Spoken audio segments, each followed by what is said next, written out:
नमस्कार, स्वराज संवाद में आपका स्वागत है और मैं हूं अमित कुमार। आज हमारे खास मेहमान हैं जिन्होंने राजनीति में अपना एक अलग मुकाम बना के रखा है। लहर कोई भी हो, वे लगातार जीतते आए हैं। वे सहज हैं, सरल हैं, उससे ही बढ़कर वे एक कड़क नेता हैं। जी हाँ, हमारे साथ मौजूद हैं कांग्रेस के वरिष्ठ नेता और मध्य प्रदेश के नेता प्रतिपक्ष डॉक्टर गोविंद सिंह। आपका बहुत बहुत स्वागत है। धन्यवाद।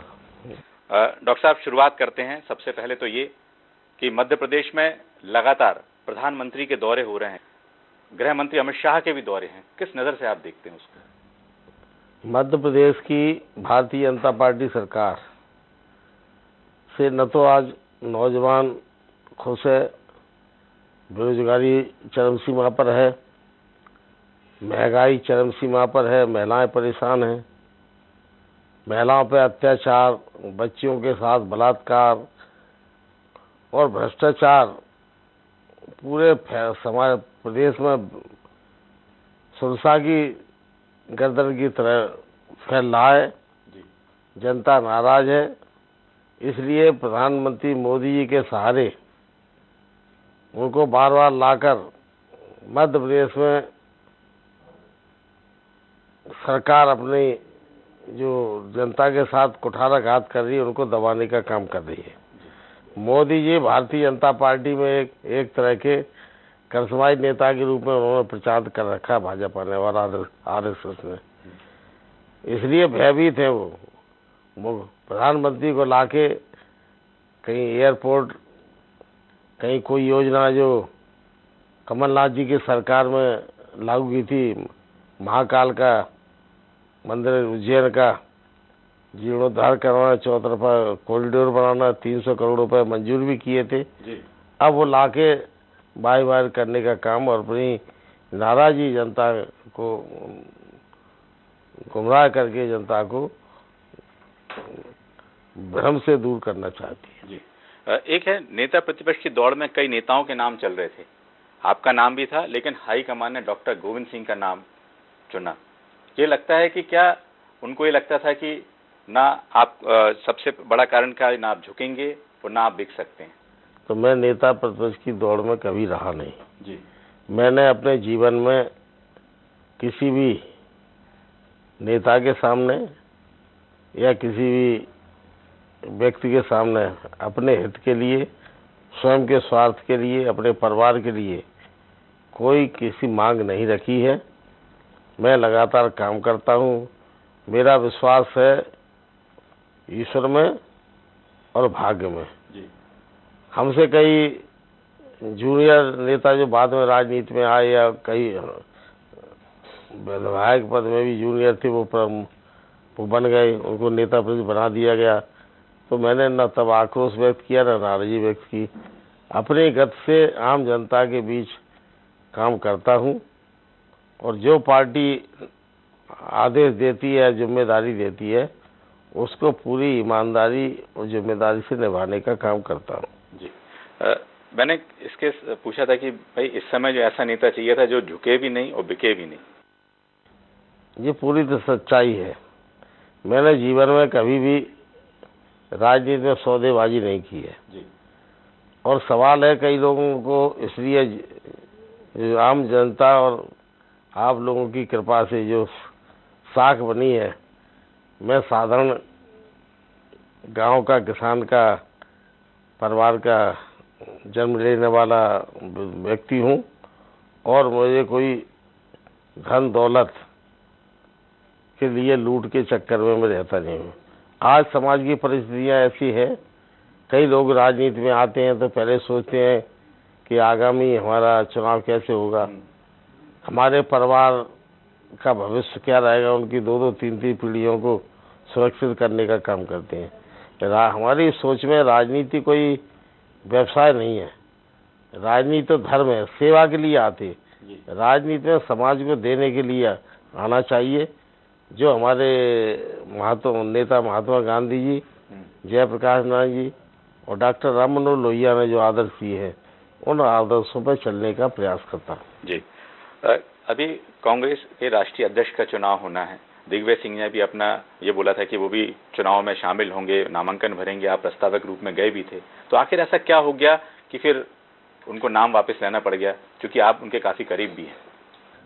जहाँ तक मुझे जानकारी है कि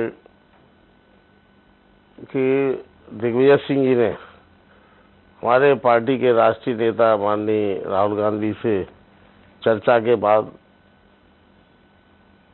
अध्यक्ष का चुनाव लेने का निर्णय लिया था जी।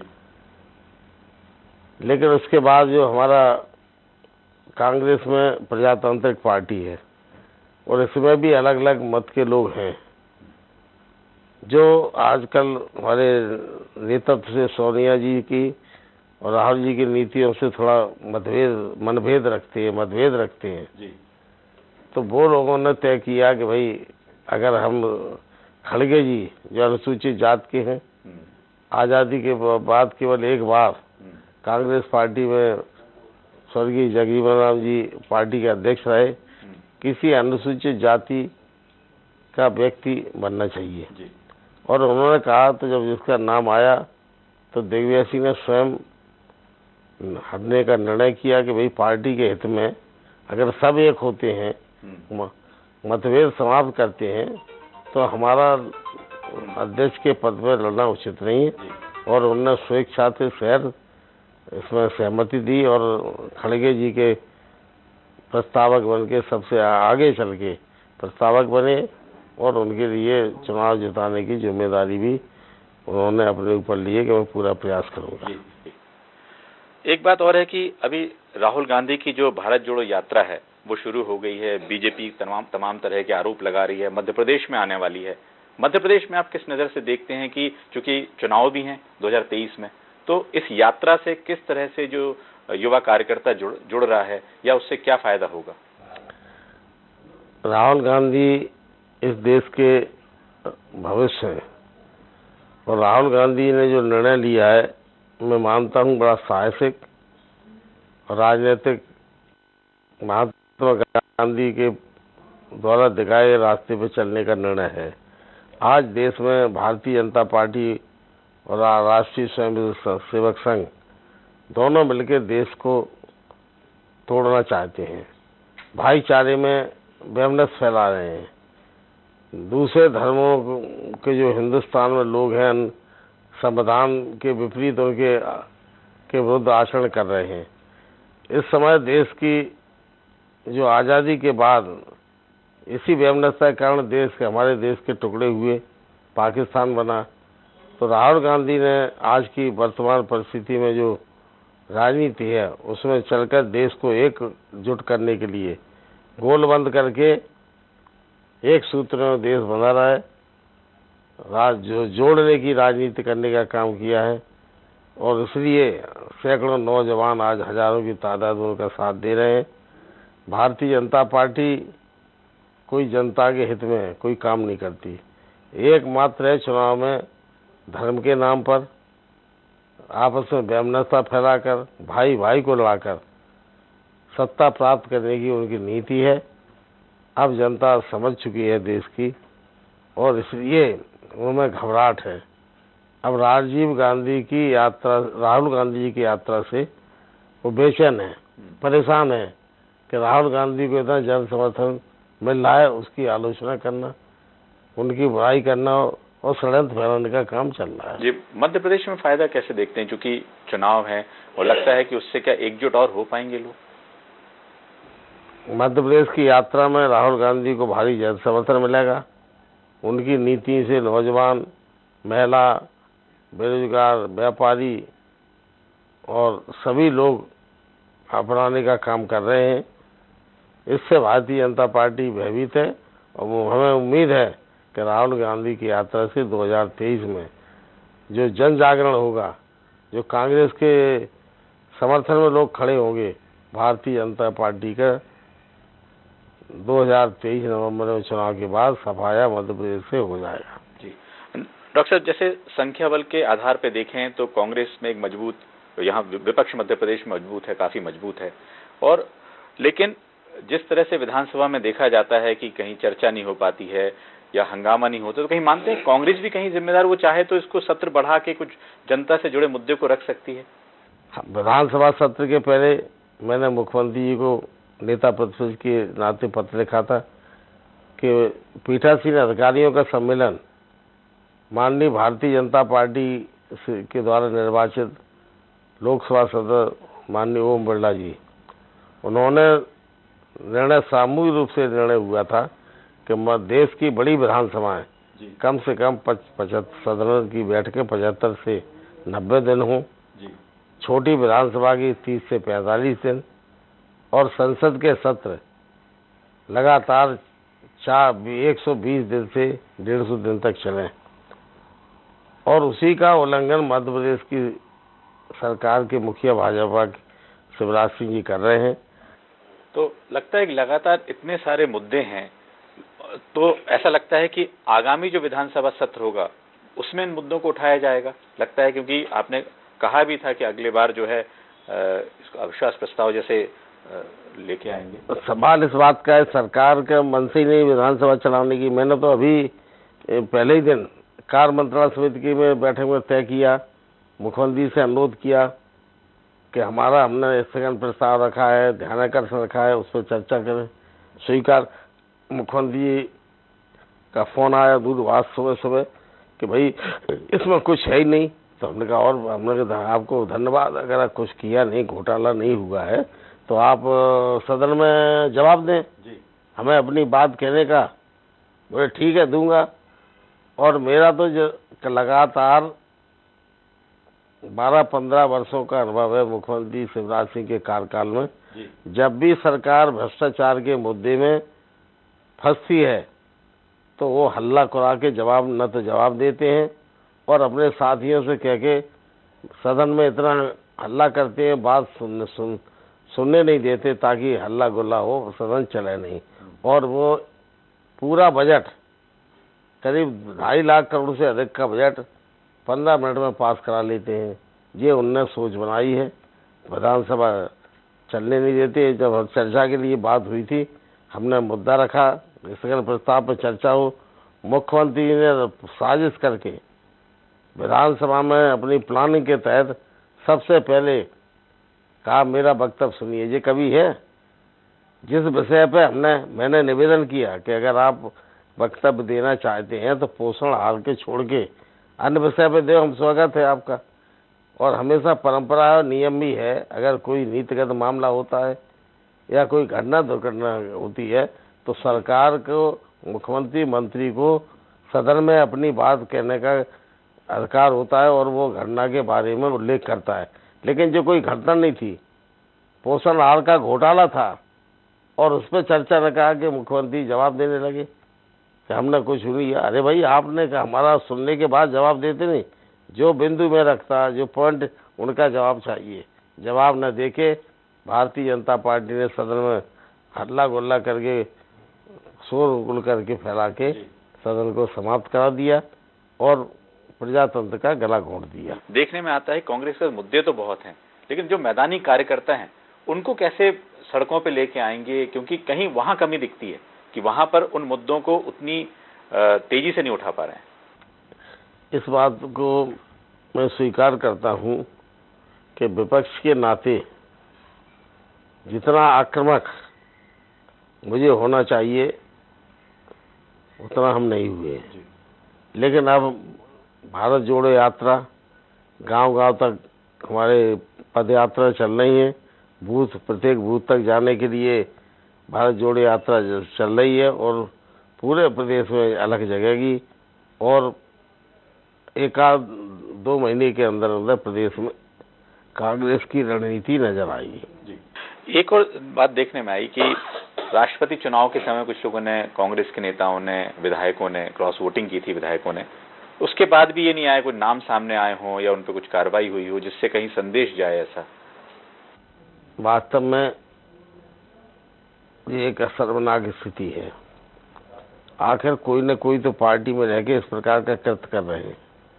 अगर इनका कांग्रेस पार्टी में विश्वास नहीं है तो हमारा उनसे आग्रह है, कृपया करके वे दूसरे दल में चले जाएं। जिस पार्टी के साथ, जिस पार्टी की कृपा से कांग्रेस के कार्यकर्ताओं खून पसीने से विधायक बनते हैं और उस पार्टी के साथ गद्दारी करते हैं उनको पार्टी में नहीं रहना चाहिए। बिल्कुल, ये बात कमलनाथ जी ने भी कही थी कि जिसको जाना है जाए, वो गाड़ी से छोड़ के आएंगे, कम से कम विचारधारा से जो समझौता करेगा उसको रहने की जरूरत नहीं है। निश्चित रूप से हमारा भी यही मत है, और मैं तो अभी कहना चाहता हूँ कि चूंकि अभी ऐसा कोई पैमाना नहीं है कि इससे जांच हो, मत गोपनीय था, इसलिए काफ़ी प्रयास के बाद तक अभी तक इस प्रकार सफलता नहीं मिली है कि किसके लोगों ने पार्टी के पीठ में छुरा भोंका है। जी डॉक्टर साहब, आप एक दबंग नेता के रूप में हैं, चंबल में भी आपका एक नाम है, लेकिन आपको कहीं लगता है कि सिंधिया राजघराने का लगातार उनसे आपकी पटरी नहीं बैठी, तो उसका एक आप खामियाजा मिला कि आप एक बहुत उस समय आगे नहीं बढ़ पाए, कुछ ऐसा लगता है आपको? नहीं, सवाल इस बात का, ये सच्चाई है कि सिंधिया परिवार ने हमेशा हमारा विरोध किया है, और विरोध का केवल एक कारण था, सिंधिया पूरी सामंतवाद को लेकर चल रहे हैं, जनता और कार्यकर्ताओं का कोई सम्मान नहीं। वो जो उनके पूर्वजों का था कि राजा महाराजा की हैसियत से जनता गुलाम होती थी, पीछे चलती थी, उनका आदेश ही सर्वोपरि था। उसी परंपरा पर माधवराव जी सिंधिया और आदरणीय ज्योतिरादित्य सिंधिया ने चलने का प्रयास किया, और मैं शुरुआत में डॉक्टर राम मनोहर लोहिया की शिक्षा ली है, समाजवादी यूनियन में काम किया है, और हमारी नीति सामंतवाद के विरोध में थी, इसलिए हमारा हमेशा नीतियों को लेकर हमने हमारा विरोध रहा उनसे, और उन्होंने भी भरपूर जो नुकसान राजनीति में कर सकते थे उसमें उन्होंने कोई कसर नहीं छोड़ी, लेकिन जनता हमारे साथ रही, इसलिए चुनाव जीत गए, अन्यथा तो वो चुनाव भी नहीं जीतने देना चाहते थे। आप किसान परिवार से आते हैं, आपने आयुर्वेद में डॉक्टरी भी की, और राजनीति में कैसे आ गए फिर ऐसे? मैं जबलपुर में, मेरा उस समय मध्य प्रदेश में 3 गवर्नमेंट आयुर्वेदिक कॉलेज थे, और मेरिट के आधार पर एडमिशन होते थे। MBBS में कोशिश की, सफलता नहीं मिली। आयुर्वेद में जो कम नंबर रहते थे वो आयुर्वेद में भेज दिए जाते थे, तो मैंने जबलपुर एडमिशन लिया, और वहाँ जो कॉलेज में समस्याएं थी उनके लिए हम छात्रों को गोलबंद करके इकट्ठा करके आंदोलन करते रहे। वहाँ शरद यादव जी स्टूडेंट लीडर थे, हालांकि वो हमारे एडमिशन के 5 वर्ष पूर्व कॉलेज से पास होकर निकल चुके थे, लेकिन वो पूरे हॉस्टल के जबलपुर के कॉलेजों के लीडर थे, और उनके तमाम संग जन आंदोलन करते थे, जन समस्या को, वो सोच आज है ही नहीं। एक बार हमें याद है कि 2 रुपए पेट्रोल के भाव बढ़ाए, उस समय कांग्रेस की सरकार थी केंद्र में। शरद यादव ने, हम सब छात्र में छात्र संघ का अध्यक्ष भी रहा हूं कॉलेज का, सभी को बुला के बैठक ली कि हमें महंगाई के विरोध करना चाहिए। 2 रुपए का आंदोलन जबलपुर बंद रखा। उस समय करीब 9-10 लाख की आबादी का शहर, हम लोगों ने टेम्पू में बैठ के अनाउंस किए कल नहीं, जब बाजार नहीं खुलेगा जबलपुर बंद रहेगा, और एक भी लोगों को चाय तक नसीब नहीं हुई। इतनी सफलता मिली तो एक दिन फिर और बढ़ाया, और फिर कुछ दिनों के बाद वो आंदोलन चला। उसके बाद उसका रिएक्शन हुआ, इंदौर पहुंचा, ग्वालियर पहुंचा। पूरा छात्रों का जो आंदोलन था, छात्रों के द्वारा महंगाई के विरोध में पूरे प्रदेश में आंदोलन खड़ा हो गया, और जगह होने लगा। तो फिर सरकार ने जो बढ़ा हुआ पेट्रोल का भाव था वो वापस लिया। तो मैं संघर्ष में था, वहीं से राजनीति करते रह गए। कॉलेज में अध्यक्ष रहा, यूनिवर्सिटी में सेक्रेटरी रहा यूनियन में, और उसके बाद अपने क्षेत्र में आगे। क्योंकि आप अपने क्षेत्र में लगातार लगे रहे, 1990 में आपने जनता दल से आप पहली बार जीते, फिर कांग्रेस में एंट्री कैसे हो गई? उस समय क्या है कि कांग्रेस, हम तो समाजवादी विचारधारा के थे। कांग्रेस जनता समाजवादी पार्टी लगातार टूट गई, कई गुटों में बिखर गई। उस समय जब हम जनता दल से थे, उसमें कांग्रेस के जो प्रत्याशी थे दिनेश शुक्ला, उनकी जमानत जब्त हो गई थी। कांग्रेस के पास कोई कैंडिडेट नहीं था। दिग्विजय सिंह उस समय मुख्यमंत्री थे, उनके कई आग्रह हुए कि आप कांग्रेस में आओ, मैं मान सम्मान दूंगा, हमने कार्यकर्ताओं से मैंने कहा बात करते हैं, हमने बैठक बुलाई सभी की। 2 को छोड़ के करीब 700-800 हमारे साथी थे, सबने निर्णय लिया कि कांग्रेस में जाना चाहिए और फिर आप जो निर्णय लेंगे हम आपके साथ हैं। तो हार्दिक मोहम्मद की राय मान के मैंने सहमत दी और उसके साथ शर्त भी लगाई, मैं किसी के यहाँ टिकट मांगने नहीं जाऊंगा। वो दिग्विजय सिंह ने स्वीकार की और हमें बिना टिकट मांगे हमारा कांग्रेस का टिकट दिया और कांग्रेस का टिकट दिया तो अब कांग्रेस जिम्मेदारी उन्होंने निभाई और आज तक कांग्रेस लगातार वहां से जीत भी रहे हैं। तो ये मंत्र भी तो देना चाहिए आपको कि आखिर लगातार जीत रहे हैं और कांग्रेस में जो आज की स्थिति में है, आपको युवा जो नेता आ रहे हैं उनको क्या मंत्र देते हैं कि इस जीत के पीछे?